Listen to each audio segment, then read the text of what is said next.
We're going to talk Grambling. That blowout, 72-10. I think that was we knew that was going to happen. We did talk last week that maybe they kind of got complacent. They didn't. Defense may have started to at the beginning. They pulled it together, 72-10. It's a good confidence boost for this team, right? You come off an opening game loss, an ugly loss. You have a lot of adjustments to make. You come into week 2, first home game, and you get a big win leading up to SEC play. Because now they're going to Mississippi State next weekend, and that's not going to be easy. What looked good in this game? A lot looked good. But again, you have to take into account who your opponent was. And no shot at Grambling, but this is the SEC. It's a little bit different of a gameplay.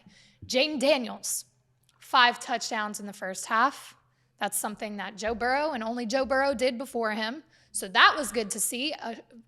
Of course, his confidence is up after that. So that's something, hopefully he can carry that momentum, that confidence forward. But again, Grambling. Like this is not a true test of what this team looks like. You saw all of the receivers get involved. Malik Nabers, Brian Thomas Jr., Chris Hilton, all of them. I will say this, Chris Hilton needs to be used in the offense more. It's almost like I've heard that before. Did you say it? Have you said it before? You may have. I may not have listened. But it was on full display this weekend. He didn't play against FSU. And then he comes in and he has a beautiful, it was 34. It was a long ball. It was a long ball, which is nice to see from Jayden Daniels. And a really, really good place pass, too. Yes, and that play was really pretty. I saw the replay of it, I think, this morning. But Chris Hilton is somebody who can open up that offense. Who else can open up the offense? What's his face? Logan Diggs.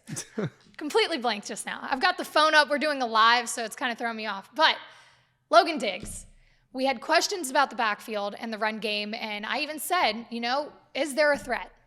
Because if we're going to be a good football team, you have to be able to do both. Pass, run. But we didn't really have a run threat against FSU. So to see Logan Diggs, the transfer from Notre Dame, who had over 1,000 rushing yards last year, come in and be able to run hard. He's explosive. He made a threat of the run game. That was something good to see. Something you hope that it wasn't just a weekend thing and can be prolonged throughout the season. Will it happen? I don't know. Thoughts on the backfield? Yeah, I think so.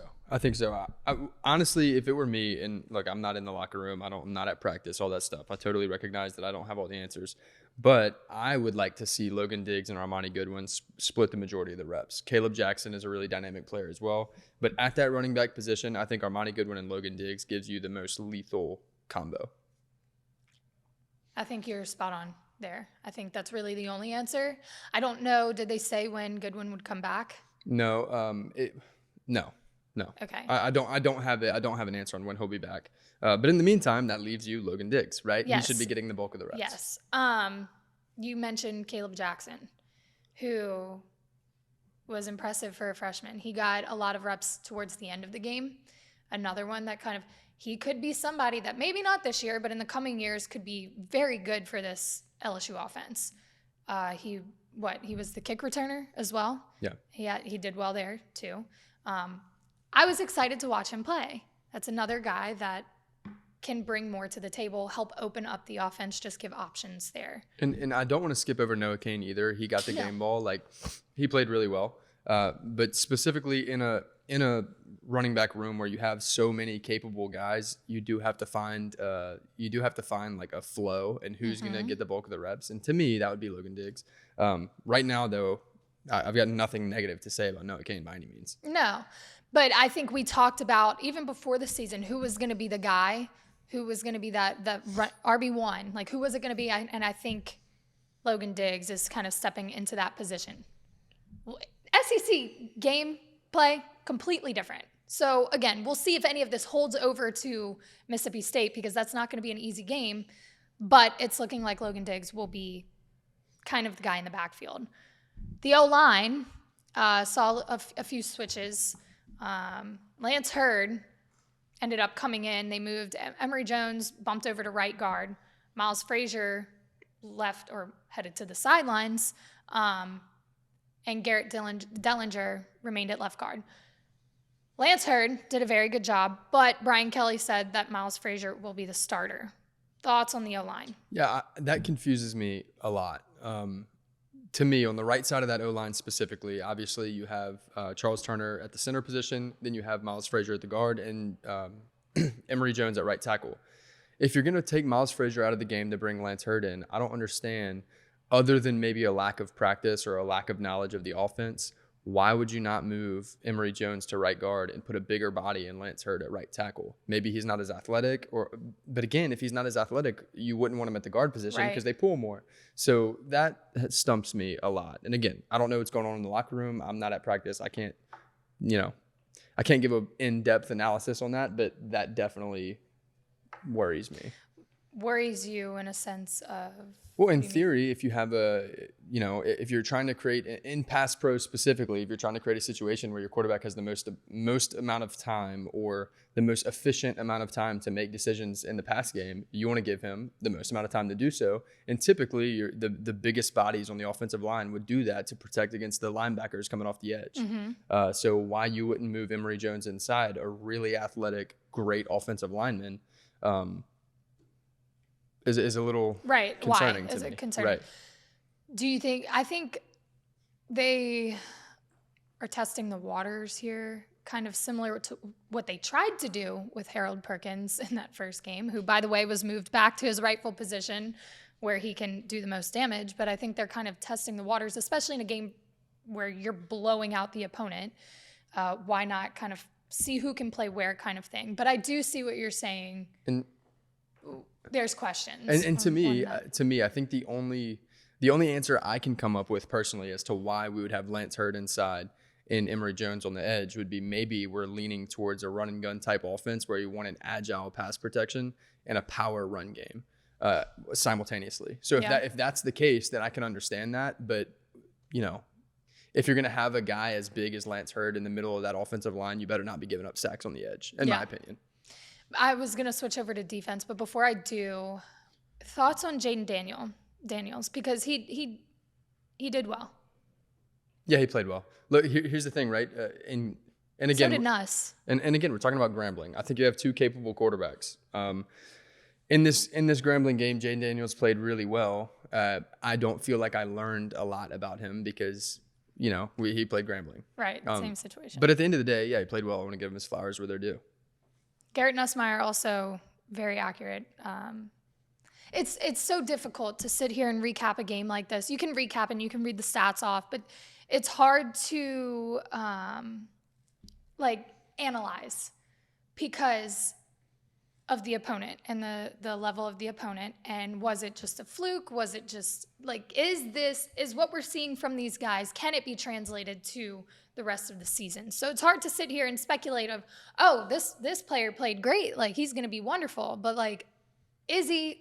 So we're in a weird spot here trying to. We'll know Saturday. Yeah. Because I think that's the only thing you can say. And obviously, we're not going to get into breaking down the Mississippi State game. We'll do that Friday. We'll do that later. Yeah, we'll do that Friday. But on that same token, the reason I say we'll see that Saturday is because Mississippi State specifically in their defensive backfield, they have guys that are going to give up the long ball, but they're also going to pick you off. Right. So they forced 5 turnovers this past week. So that's not something that we can afford to do. I think that's going to be the first real test aside from opening game. But have they made the adjustments? Are those adjustments sturdy? Yeah. Not just they can get by, but are they sturdy enough to be good in the SEC? Switching to the defense, Mason Smith was back. I know he looked a little bit rusty, but that's solely because, he's coming off the ACL injury, whatever. He did relatively well for what the game was. Harold Perkins, like I said, was moved back to the outside. Greg Penn was at Mike. He had a pick, I believe, as well. So I think they have figured out, that's exactly what needs to happen. We can't switch it up. Those two guys need to be in their rightful positions. Again, recapping on what Brian Kelly explained as to why Perkins was even in the middle of the field against Florida State, trying to prepare him for the draft or for the combine, whatever he said.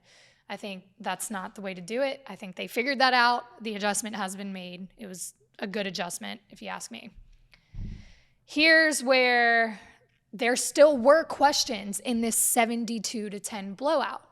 The frickin' secondary. And that has been a question mark for months. And you were hoping for answers in game 1, and you didn't get the answers you wanted. So you were hoping in game 2, you still didn't see what you needed to see to convince you that, hey, we're going to be okay moving forward. Because the defense got off to a slow start at the beginning of this game. I mean, they allowed Grambling in 7 plays to drive 83 yards down the field. Denver Harris gave up a touchdown in man coverage. So there was tackling issues. It was not, I'm not convinced that the secondary is going to do its job moving forward. I'm not. And they got it together after the first few drives and towards, especially in the second half. But like, you can't come out slow like that against State, against Arkansas, against Ole Miss. You can't do that. So yes, you're playing Grambling, but if you're allowing a team like Grambling to just drive down the field, we've got issues, you know? And yeah. I know we said that it may be a coaching thing before this game, that the talent's there. There's something's missing. I think it's clearly a chemistry thing. Okay. Amongst the defensive backfield. And I know Brian Kelly, when asked about if certain guys would play or not, he said he's not going to put somebody on the field who's not totally bought into the process. And he's not exactly sure how many of the guys on the team are totally bought into the process. That's concerning. Which for me is very concerning when he's in his second year and has brought in over 80 recruits of his own. At that point, you can no longer say, of course, there's upperclassmen who were in our previous coaching staff and all that kind of stuff. But when you have 80 guys on the team that are your guys, we can't use they're not bought in. We can't use that. So is that an excuse or is it the truth? I think it's both. I think it can be both. It can be the truth and still not be acceptable. No, not acceptable. If that's the concern, that's very concerning. If you have guys that aren't bought in, you can't expect to see success translate onto the field. If you can't even get the little things right within the chemistry of the team in the locker room and on the practice field, you're shit out of luck trying to get it on the field. Yeah. I mean, really. And look, I'm the first one to tell you. I told you, I still think we can win 10 games. I still think we can win the SEC. I'm not bashing. Yeah, no, I'm with you. I'm with you. I think this team, there's so much potential for a lot of success, but it's got to be figured out now. And if it starts with the team chemistry and guys not being bought in, that needs to be nipped in the bud and figured out. But again, that could also be kind of an excuse thing on, we're not translating our potential into the field. So I'm going to say it's somewhere off the field. Well, look, the first step to being an elite team is win your division. And so right now, the 2 favorites to win the division are both 1-1 with top 10 losses. That's LSU and Alabama. So if we handle our business, I think we'll be fine. Whenever I was watching the game, one of the broadcasters said, damn, wait till they get off the field and see what else is happening in the SEC. It's wide open, boys. I mean, Texas A&M was another upsetting favorite. Bama. I mean, Clemson. Yeah, so it is wide open. This is not end all be all. LSU sucks. That's not what I'm saying. No. I'm saying that things need to be fixed before we move further into or start SEC play next week. Just a quick little nugget. Mason Taylor did leave the game in the first half for an ankle injury. They said he jogged back out of the locker room. He obviously did not go back into the game, but that's because they were letting a lot of different guys get time and snaps. There has been not an update on that injury, but if he was jogging back out of the locker room after rolling his ankle, it doesn't seem to be anything too serious.